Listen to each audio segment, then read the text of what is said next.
Alô, alô, soldado, aqui fala o seu Capitão Carisma, tudo bem?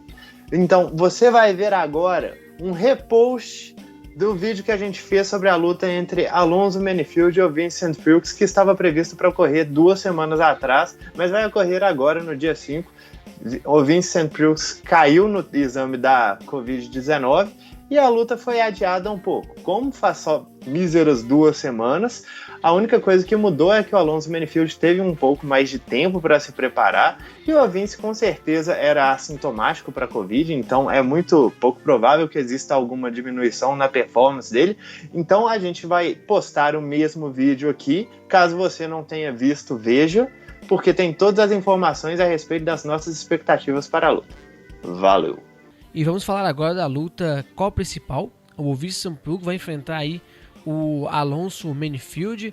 Vamos ouvir aqui as análises sempre precisas do Capitão Carisma, mas antes, não se esqueça de se inscrever aqui no nosso canal, ativar o sininho para receber as notificações e lembrando, na descrição do vídeo tem um link de todas as nossas redes sociais, Facebook, Instagram, Twitter e também o nosso grupo do Telegram. E lembrando também, o Babi está prestando consultoria de apostas, está aqui na descrição aqui o link do seu Telegram, do seu WhatsApp e também participa do nosso bolão, tá aqui o link também aqui na descrição, tá muito bacana.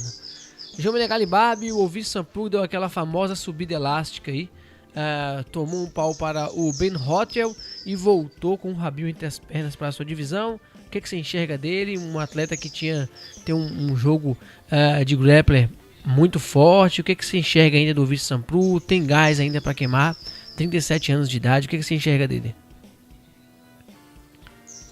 Bom, o Vince é um bom lutador, ele subiu aí de categoria, apesar de eu ter achado que ele perdeu a luta de forma convincente, que ele passou a maior parte da luta contra o Ben Rothwell, tentando fazer o Ben Rothwell ir de encontro aos golpes dele, porque ele tinha que escapar de uma trocação franca a todo custo.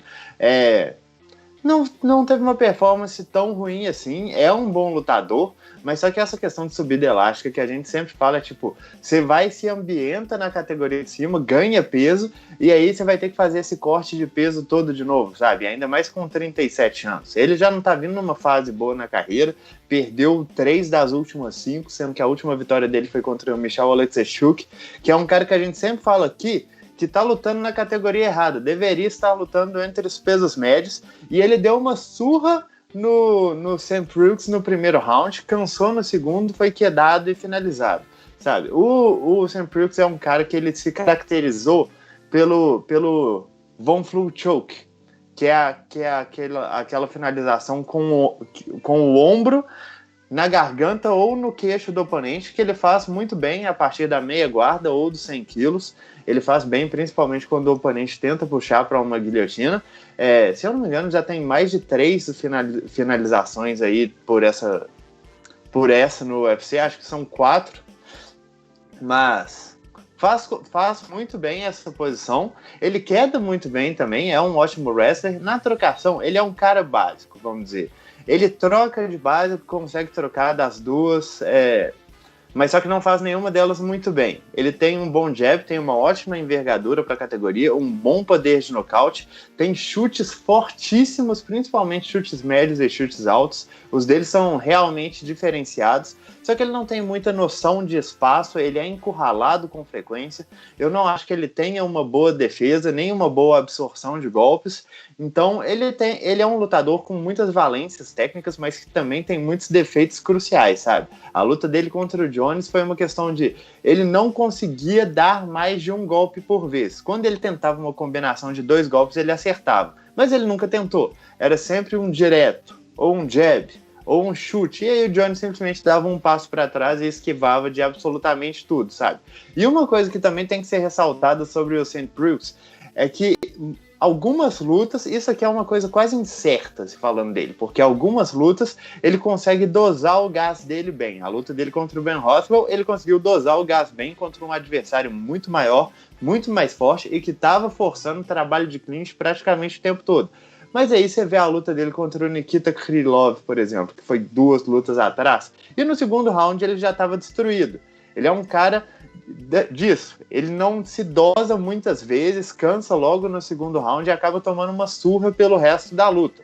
Quando ele tá no seu melhor, é quando ele consegue recuar, é quando ele consegue fazer o jab funcionar, fazer os chutes no corpo funcionarem, quedar quando ele quer e dosar esse gás por pelo menos 2 rounds, sabe? Porque eu já vi ele fazendo 5 rounds, eu não achei que ele chegou totalmente destruído no quinto, mas ao mesmo tempo eu já vi ele fazendo 2 rounds que no segundo ele já não era nem sombra do lutador que é.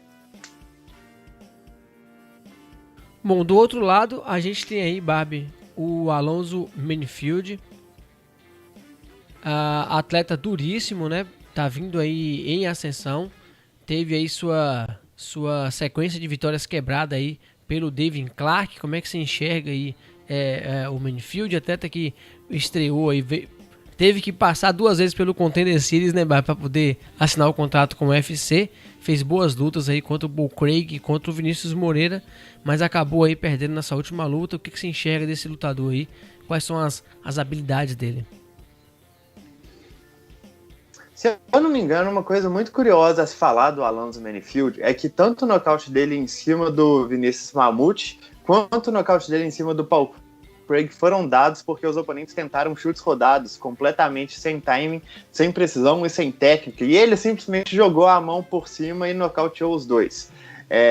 O que eu achei engraçado é porque eu entrei para ver a luta contra o Paul Craig pensando, seria tão bom se ele desse um chute rodado e fosse nocauteado do mesmo jeito, e ele fez exatamente isso. Agora, o Alonso Menifield eu não posso dizer que ele é um cara dos mais espertos, vamos dizer. A luta dele contra o Devin Clark, ele passou o primeiro round passando o caminhão em cima do Devin Clark, sabe? Eu achei sensacional como ele estava conseguindo conectar os uppercuts muito bem pelo lado aberto, ele estava conseguindo estabelecer a distância, entrar com golpes potentes, só que o que ele fez muito foi entrar em clinches completamente desnecessários contra um cara que já estava abalado e praticamente sem conseguir enxergar de um olho, sabe? Aí ele foi entrando em clinches, foi se cansando, chegou o segundo round, ele já estava muito cansado e deixou o Devin Clark começar a impor o jogo dele, e o terceiro round foi inteiro do Devin Clark, sabe? Foi um resultado justo, eu achei que o Menifield ganhou aí o primeiro round claramente, só que eu questiono muito o QI de luta dele, porque, pelo amor de Deus, por que ele foi fazer as coisas que ele fez? Por que ele estava entrando no clinch quando o oponente já estava semi-nocauteado? Tipo assim, não é nem como se o clinch estivesse sendo uma área de vantagem. Ele estava entrando no clinch e não estava sendo bem sucedido nem em atacar, nem em se defender corretamente, sabe? Então, eu não só questiono muito o QI de luta dele, mas eu questiono também o gás. Porque, querendo ou não, tanto a luta dele contra o Mamute quanto a luta dele contra o Paul Craig não passaram do primeiro round, sabe? Chegou no segundo round contra o Devin Clark, ele já estava assim, pronto para morrer. Ele já estava completamente devastado, e isso todo foi um trabalho dele. Não foi uma grande efetividade no que o Devin Clark fez. Não foi que o Devin Clark forçou clinch, não foi que o Devin Clark forçou isometria, não foi que ele atacou o corpo, ele não fez nada.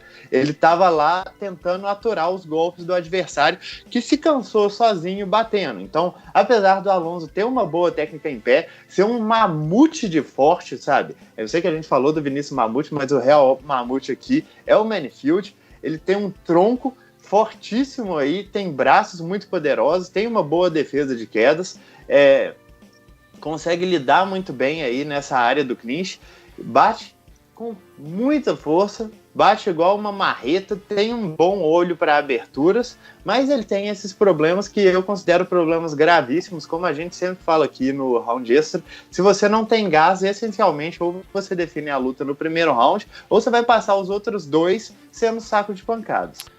Babi, o que você enxerga aí da luta entre os dois? O que você acha que vai acontecer aí? Qual o seu palpite? Cara, essa vai ser uma luta que eu espero que o Ovince entre com uma estratégia parecida com a que ele fez contra o Michał Oleksiejczuk ou contra o Ben Rothwell, que ele venha com a estratégia de se dosar e não tentar terminar essa luta o mais cedo possível. Ele tem que entender que o oponente dele é mais jovem, que o oponente dele é mais rápido, que o oponente dele é mais preciso e possivelmente bate mais forte, apesar do St. Preux também bater incrivelmente forte.